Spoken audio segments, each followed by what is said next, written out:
ቅዱስ በአባዬ ያለበት የለም አለ አለ አውጣለት ገላትያ 4 ላይ አውጣ 4:5 ላይ አውጣለት። አብዱ ከሪም መኪና ውስጥ ሆኜ ነው ትችላለህ? አንድ ሰው ያውጣለትና ከዛ ትቀጥላለህ ከሆነ ሰው ጋር። አባዬ የሚለው ማንን ነው? መንፈስ ቅዱስ። እና እሱ እንዳይል እሺ ይኸው እዚህ ጋር ይታያል።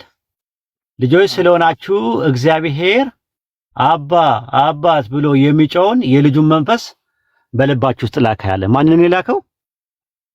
አባ አባ ብሎ የሚጮህ የልጁ ማን ነው? አባ ብሎ የሚጮህ ማን ነው? እዚህ ጋር ማን ነው ተባለ? መንፈስ ቅዱስ። መንፈስ ቅዱስ አባ ሲል ወይም በአረማይስጥ አባ ማለት አባዬ ማለት ነው። ማንን ነው አባዬ የሚለው? መንፈስ ቅዱስ እግዚአብሔር አባት አባ አባ ስለሆናችሁ እግዚአብሔር እግዚአብሔር እኮ ነው የሚለው ሲጀመር። አሁን እግዚአብሔር ይልና አባት አባ አባት ብሎ የሚጮህ ላከ ይላል። ላኪው ማን ነው? እግዚአብሔር ነው የላከው። ግን ማን ብሎ የሚጮህ አለ? ማን ብሎ ይጮሃል? የልጁ መንፈስ ቅዱስ ማን ብሎ ነው የሚጮህ? የልጁ መንፈስ ቅዱስ ማለት ነው። የልጁ መንፈስ መንፈስ ቅዱስ ማን ብሎ ይጮሃል አለ? አባ አባት ብሎ ይጮሃል አለ። አባ ማለት በአረማይስጥ አባዬ ማለት ነው። ማንን ነው አባዬ የሚለው? ያ እኮ ጋብ ነው። ግብር አብ እኮ አባት ነው እኮ። ማንን ነው አባዬ የሚለው ነው ያልኩ የጠየቁ። አብን። ስለዚህ አብ ለመንፈስ ቅዱስ አባዬ ነው፣ አባቱ ነው። አባት አንልም እኮ አባቱ ነው ወይ ነው የምልህ። አባዬ ለምን ይለዋል? በግብር ነው። እኔ እኮ ነው የሆነ ይስል እንዴት አድርገህ እኮ ልጁ ካልሆነ እንዴት አባዬ ይለዋል? አባቱ ካልሆነ ምክንያቱም የአብ አምላካዊ ግብሩ መውለድ ስለሆነ አባት ይባላል። ገባኝ። አምላካዊ ግብሩ እኮ የሚወልደው እኮ ወልድን ነው የሚወልደው። መንፈስ ቅዱስን ይወልዳል? መንፈስ ቅዱስ ይወጣል ይሰርጻል እንጂ አልተወለደም አይደለ? ግን በወልድ አባትነት ይጠራዋል እሱን። አይ እንደዛ አይልም። በግብር ይለያያሉ፣ በኩነትም ይለያያሉ አይደል? እንደቀላቀልከው እኮ በመለኮት አንድ ናቸው። እኔ ስለ እሱ ባህሪ ነው። የባህሪ ግብር ነው የሚለያዩት እኮ። በአምላካዊ ግብር አንድ ናቸው፣ በግብር ይለያያሉ። አዎ። ስለዚህ በግብር ከተለያዩ ወይም በውስጣዊ ግብር ከተለያዩ መንፈስ ቅዱስ ለአብ ልጁ ነው ወይስ አይደለም? እንደዛ ብለን አናስተምርም እኮ። ካላስተማራችሁ አባ አባዬ የሚለው ለምንድን ነው? መንፈስ ቅዱስ አብን አባ አባት ብሎ የሚጮህ እኮ። አባ ማለት የአረማይስጥ ቃል እኮ ነው። አባዬ ማለት በእኛ መንፈስ ውስጥ እኮ ነው፣ በእኛ ውስጥ እንዲያደርግ እኮ ነው የሚያደርገው እኮ። ማን ነው የሚጮኸው ነው? እዛ ጋር የሚጮኸው አባ አባት ብሎ የሚጮኸው ማን ነው? የሚጮኸው ማን ነው ያለው እዛ ላይ ጥቅስ ላይ? ሰው ነው የሚለው? መንፈስ ቅዱስ ነው የሚጮኸው የሚለው እዛ ላይ? የልጁ መንፈስ በልባቸው ያድራል ነው ያለው። የሚጮኸው ማን ነው እዛ ላይ የተባለው? ለምሳሌ እኔ ከሆንኩ እኔ ማለት ነው። ቆይ አይደለም፣ ጥቅሱ ላይ የሚለው አባ አባት ብሎ የሚጮኸው ማን ነው ነው ያለው? ሰው ነው የሚጮኸው ነው ያለው? አይደለም። ሙሉን አንብበው እንጂ ሙሉን አንብበው። ይኸው ያንብብልህ አብዱልከሪም፣ አንዴ አንብብለት ሙሉን። አባ ብሎ የሚጮህ የልጁ መንፈስ በልባችሁ ላከ። ስለዚህ የሚጮኸው ማን ነው? አባ አባት ብሎ የሚጮኸው ማን ነው? ማን ነው የሚጮኸው ይላል ጥቅሱ ላይ?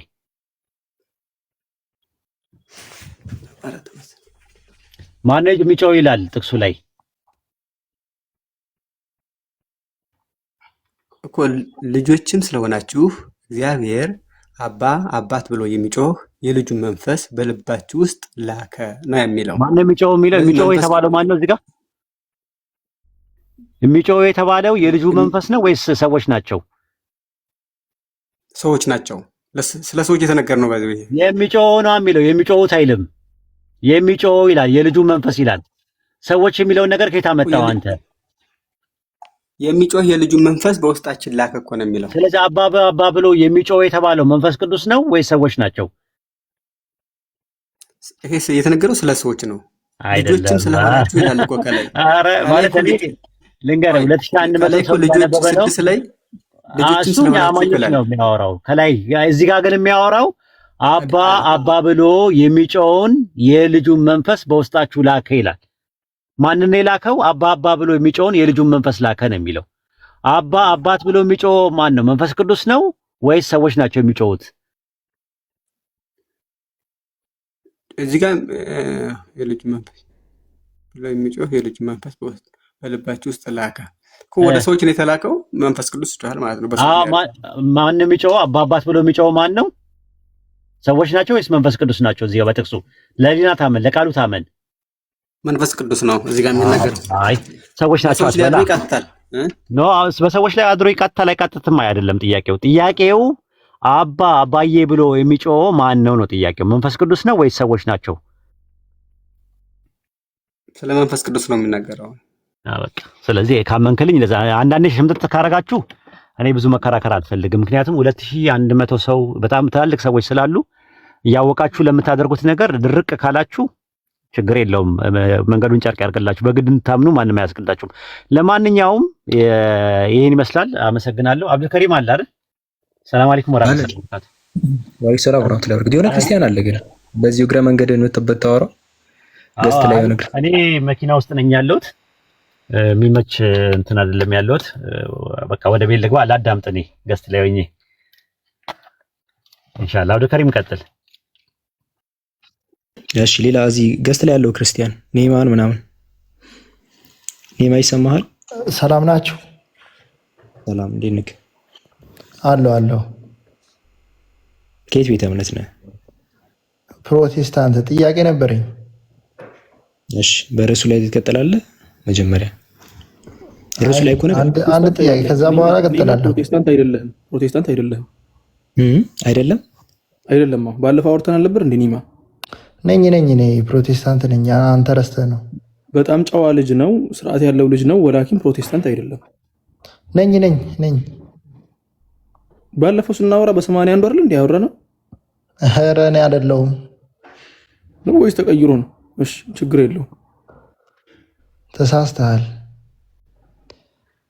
ኢየሱስ አምላክ ነው ብለህ ታምናለህ? ኒማ በደንብ። እሺ ያስተማረበት ክፍል አለ? በቀጥታ መጀመሪያ ኢየሱስ ክርስቶስ ቀጥታ እኔ አምላክ ነኝ አላለም። እሺ ምን እኔ አምላክ ነኝ ፈጣሪም ነኝ ምንም ነገር ብሎ አያውቅም አይደል? ሙሉ ቀጥታ እኔ አምላክ ነኝ አምልኩኝ አላለም። እንደዛ ብቻ ሳይሆን ፈጣሪ ነኝም ኤግዛክት ወርድ ፋላሲ እንደዛ ሳይሆን ብዙ ቃላቶች አሉ አምላክነት የምትገልጽበት ዳይሬክት የሆኑ ማለት ነው። አላምቢጊየስ ሲሆኑ ለምሳሌ እኔ አምላክ ነኝ ብሎ ይናገራል። ለምሳሌ ፈጣሪያችሁ ነኝ ሊል ይችላል። ገባ? እነዚህ ነገሮች ግልጽ የሆኑ ነገሮች አሉ። ኢየሱስ እንግዲህ በሚያስተምርበት ጊዜ ላይ እኔ ፈጣሪያችሁ ነኝ ወይም ደግሞ እኔ አምላካችሁ ነኝ መሆን ይችላል። ወይም ደግሞ ፍጥረት ዓለሙን እኔ የፈጠርኩት ዳይሬክት የሆኑ ንግግሮች አሉ። እነዚህን እንደዚህ ብሎ አስተምሯል ግልጽ በሆነ ነገር። በእርግጠኝነት ፈጣሪ ነው አስተምሯል ወይ? ያንተን ሐሳብ ሳይሆን እሱ አስተምሯል ወይ? እንደዛ ብሎ እኮ እኔና በአንድ ነን ብለዋል። ኢየሱስና በአንድ ናቸው ወይስ አይደሉም? አይደለም እኮ ጥያቄ። እኔ አምላካችሁ ነኝ ስለሱ ምንነት የተናገረበት አለ ወይ ነው ጥያቄ። ስለሱ ምንነት ኢየሱስ የተናገረበት አለ ወይ እንጂ ባይሆን መንፈስ ቅዱስ ስለኔ ይመሰክራል ብሎ ብዙ ቦታ ላይ ተናግሯል። መንፈስ ቅዱስ ስለሱ ይመሰክራል አይመሰክርም? እሱም አይደለም ጥያቄ። አሁን ወደዛም ወደዚህም ያንሸራተትከው ነው። አታንሸራተው ወደዛም ወደዚህ። ኢየሱስ ስለራሱ ምንነት ሲናገር ለምሳሌ እኔም ብትጠይቀኝ ምንነቱን ተናግሯል። ለምሳሌ ሰው ነኝ ብሎ በምንነት ደረጃ ተናግሯል። ዮሐንስ 8:40 ላይ ምንድነው ሰው ነኝ የሚል ለራሱ የሰጠው ምንነት አለ ሰው የሚባል። በማንነት ደረጃም እንደዛው ክርስቶስ መሆኑን ተናግሯል። ለምሳሌ የተቀባ አኖይንት የተደረገ እንደሆነ ምናምን ብዙ ነገር መልእክተኛ የተላከም እንደሆነ ተናግሯል። ዮሐንስ 17:3 ላይ ብቸኛ እውነተኛው አምላክ የላከው እንደሆነ ማለት ነው። የተላከበት ቦታም ጭምር ማለት ነው። ማቴዎስ ወንጌል ምዕራፍ 15 ቁጥር 24 ላይ ግን በዚህ መልኩ አንተ የምታምነውን እምነት ኢየሱስ ተናግሯል ወይ? መጀመሪያ ምንነቱን ምንድነኝ ብሎ አስተዋወቀ። ያንተ ትምህርት አንተ ኢየሱስ ምንድነው ስትባል የምትናገረው መልስ አለ። ምንድነው ብለህ የምታምነው ነገር ኢየሱስ አንተ የምታስተምረውን ኢየሱስ ምንድነው ስለ አምላክ ነው አልከኝ። እንደዛ ብሎ አስተዋውቋል የራሱን። መጀመሪያ ይሄ ነው ጥያቄው። እሱ አንተ የምታምነውን በዛ መልኩ አጋልጿል ወይ አስተምሯል ወይ ወይስ ከአእምሮ የመጣ ሐሳብ ነው ይሄ? ኢየሱስ ቀጥታ እኔ አምላክ ነኝ አላለም። ምክንያቱም መንፈስ ቅዱስ ስለሱ ይመሰክራል፣ አብም ስለኔ ይመሰክራል ብሎ ነበር። እሱ ቀጥሎ ተንሸራቶ የሚመጣ ነገር አልጠየቅኩም። ስለዚህ አላስተማረም። በቀጥታም ሆነ በተዘዋዋሪ በቀጥታ አላስተማርም።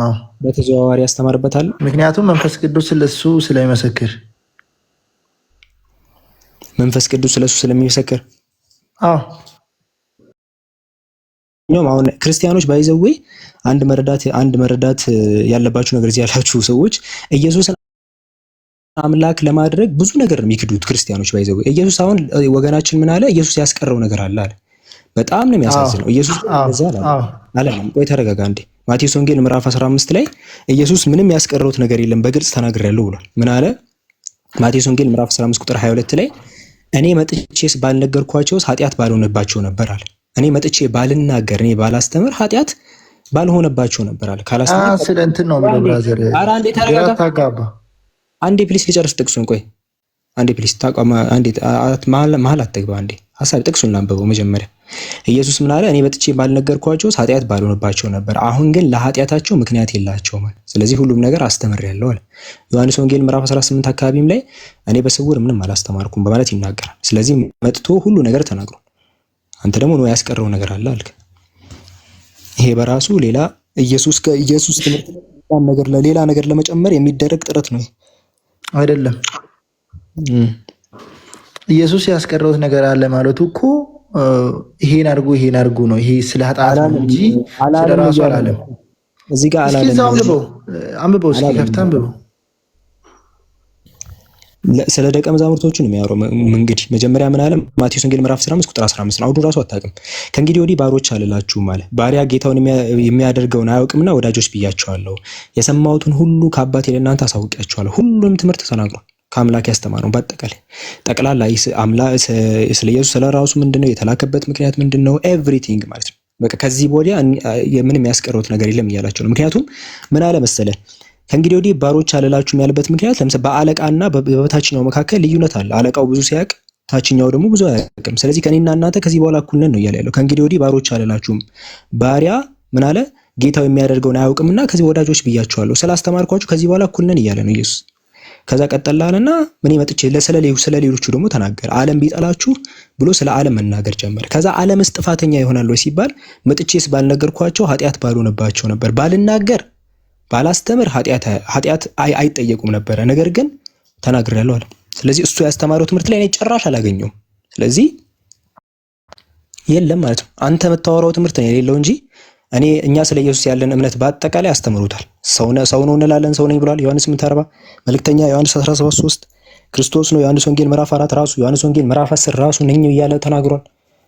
ጠቅላላ ማለት አምላክ አለ ያው ዮሐንስ 20:17። አንተ የምታወራው ጠቅላላ የለም፣ እኛ የምናምነው ቶታል ያለ። ስለዚህ ይሄ የሚያሳየው ማን ወደ እሳት መንገድ ይሄድ እንደሆነ ግልጽ ነው። ኦኬ፣ ኢየሱስ ያስተማረውን ሙሉ ትቀበላለህ ማለት ነው። ነገር ክርስቶስ ላይ አሳየኝ። ለምሳሌ በመልእክት ደረጃ የሚጋጭ የለም። በመልእክት ደረጃ ቶታል መልእክት ደረጃ አክቹአሊ ምን አለ? ለምሳሌ አሁን ማርቆስ ወንጌል ላይ ስለ ሁሉ ቤዛ ለመሆን መጥቻለሁ ይላል። አንተ ስለ እሱ መሞት ታምናለህ? እንደ ሞተ ታምናለህ? ስለምንነቱ ምንነትና ማንነት ቆይ ስለሞቱን ታምናለህ? ሌላ ርዕስ አትቀይራ። ይሄ አሁን ምንድነው ክሩሲፊክሽን የስቅለት ምናምን ነው ፖይንት እያወራን አይደለም። ስለ ኢየሱስ ምንነትና ማንነት ነው። እዛ ላይ እሱ የተናገረው ነገር ሆኖ አንተን ኮንፊውዝ የሚያደርግ እሱ ወደ አምላክነት ኢሊቬት ያደርገዋል የምትለው ነገር ካለ ጥቀስልኝ። ለምሳሌ ምንም ነገር የለም ማለት አልገባኝም። የኢየሱስን ምንነት አንተም ወደምታምነው ሁላ የሚጠጋ ጥቅስ የለም ነው ማለት። አሁን እሱ ቀጥታ ለራሱ አልተናገረም እንጂ ብዙ ጊዜ ሐዋርያቶች ተናግረዋል። እሺ መጀመሪያ ከኢየሱስ ላይ ያለውን ጨረስን ማለት ነው። ከኢየሱስ ትከሻ ላይ እጅን አውርጃለሁ ከኢየሱስ ትከሻ ላይ በለኝና ከዛ ደግሞ አንድ ሰው መረጥና እዛኛው ሰው ላይም እጅን መዘርጋት ትችላለህ። ከዛም እንደምታወርድ